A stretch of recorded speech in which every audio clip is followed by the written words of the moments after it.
snack.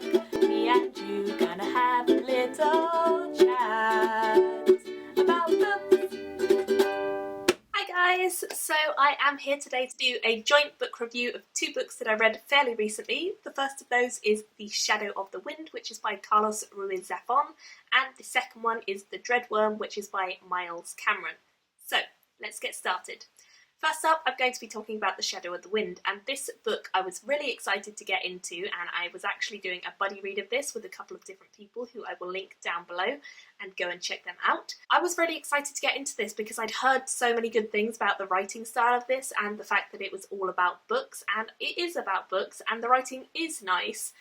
But I don't think that was quite as much as I was hoping for from this. I think maybe my expectations were just too high for this book going into it, but I just didn't feel like it was as good as I liked. That's not to say that I didn't enjoy this book. I did. I definitely had some great moments reading it, but I felt like there were some issues with it. So, what am I talking about? This book follows the young character of Daniel, and Daniel is a young boy who works in a bookshop that his father owns. His father is on his own because his mother died a long time ago, and so it's just him and Daniel, and they live and work in this bookshop. One day his father decides that he's going to take him to the Cemetery of Forgotten Books, which is a massive, great place filled with books that people have forgotten over the ages. Daniel goes into this cemetery and he manages to find a book that no one has seen for a very long time, and he brings it with him, and it's his responsibility from that point onwards to take care of that book and make sure that it never gets destroyed.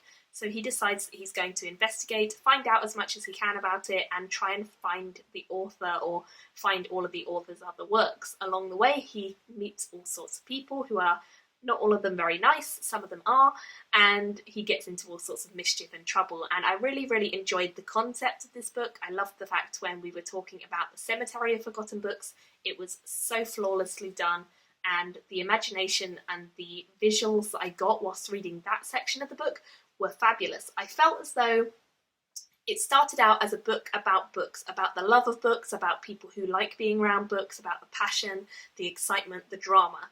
And I absolutely adored all of that, and I felt like that was what I wanted to see from this, and that was what I expected to see, so it started out really strong for me and was a very enjoyable read.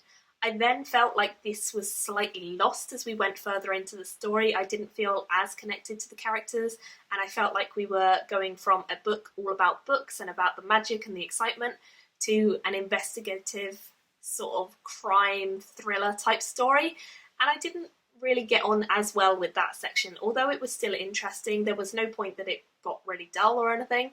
It just wasn't what I thought this was going to be, and it wasn't what it had set itself up to be. And so I did feel a little bit let down by the fact that it kind of became this mystery element, and it kind of turned into a tracking down of this author rather than an appreciation of books and an appreciation of the characters and the story.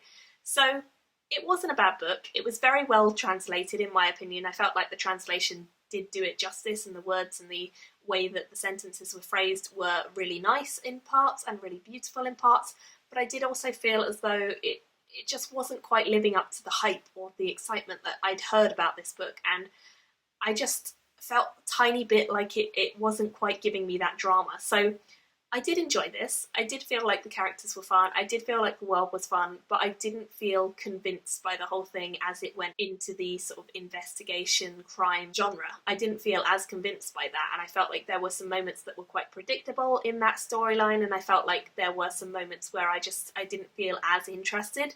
I thought it was decent, I thought it was likeable, but not one that I think deserves quite as much hype and praise as it may have been getting on BookTube. So let me know your thoughts, because I know some people absolutely love it and some people hate it. I was kind of in the middle. I started out really loving it, and then kind of it just went more and more downhill. The next one that I'm going to be talking about is The Wyrm. This is by Miles Cameron. This is the third book in the Traitor Son cycle by him. I believe there's going to be 5 in the series. This is a series I know Michael from Bitten by a Radioactive Book absolutely adores. He definitely adored this. He whizzed through this way ahead of me. We were going to do a buddy read, but he was loving it so much and got way ahead of me, and I just fell behind. But when I did finally get around to it, I did really enjoy it as well. This continues the story of the Red Knight. We are following the Red Knight and his band of misfits and thieves and all sorts of types of people, who are travelling around the land quite a lot, and we follow him a lot more in this book than I think we did in The Fell Sword.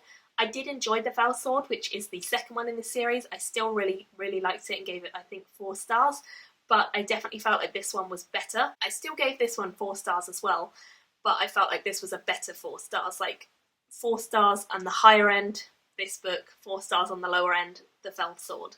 So I really enjoyed that we had more focus on him again, and we had more focus on what he was doing and the journey he was taking and the decisions that he needed to make in order to keep the people that he's looking after safe and keep them in charge and keep them happy and sort of keep them in pay as well, because he's very much in charge of the whole band, and I really like seeing him. But I also felt like there were some great moments with some other characters. For instance, we have the Queen. Desiderata is probably my favourite character from this series, even though I do enjoy the Red Knight himself. I think that she is my favourite just because she knows herself so well and she knows what she's like and she trusts in her own abilities, and I think that's something really worthy of like giving credit.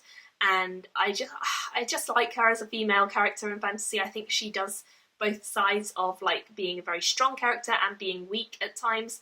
I think she does that in a very realistic way, and I think the author knows how to make a realistic female character in fantasy, which again, not something you see an awful lot of the time.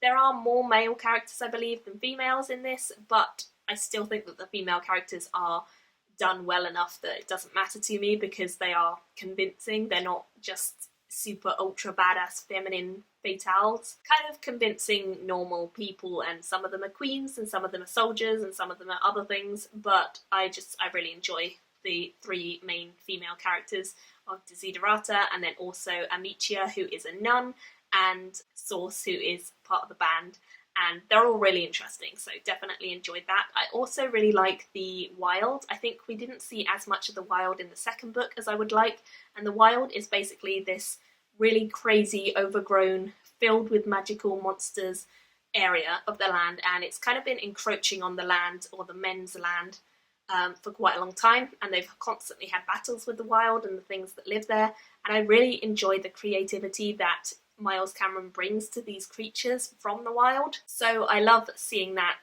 and anytime we get mention of them, I'm always captivated instantly, and I think that we're getting a lot more mention of the overall plot in this. We get reference to some very exciting things that could be going on with the world and how it is positioned. We also get some great sort of political moments where we see figures that we haven't seen before necessarily fighting with each other and having conflict that is really engaging and very interesting to see. There's also some higher powers maybe involved, so it's a lot of very dramatic, exciting stuff going on, and I did feel like this was a very solid section within the ongoing series. I think probably still the first one is my favourite, just because it was so new and so fresh and exciting and very different to what I'd seen before. But I still love this series. I still think Miles Cameron is an excellent writer, and his transition from historical fiction into fantasy writing is very evident because all of the battle scenes and everything that he writes about battle stuff, it works. It makes sense. It's well done, it's well handled, and I enjoy it, which can't be said for many authors. I ended up giving that one a 4 out of 5 stars. I definitely enjoyed both of these, although I enjoyed the second one more, but I would love to hear your thoughts in the comments section below. Which one most appeals to you, or do neither of them appeal? Do both of them appeal? I'd love to hear if you've read them. Let me know what you thought of them if you have. Thank you all for watching, and I will see you all very soon in another video. Bye! Me and you gonna have a little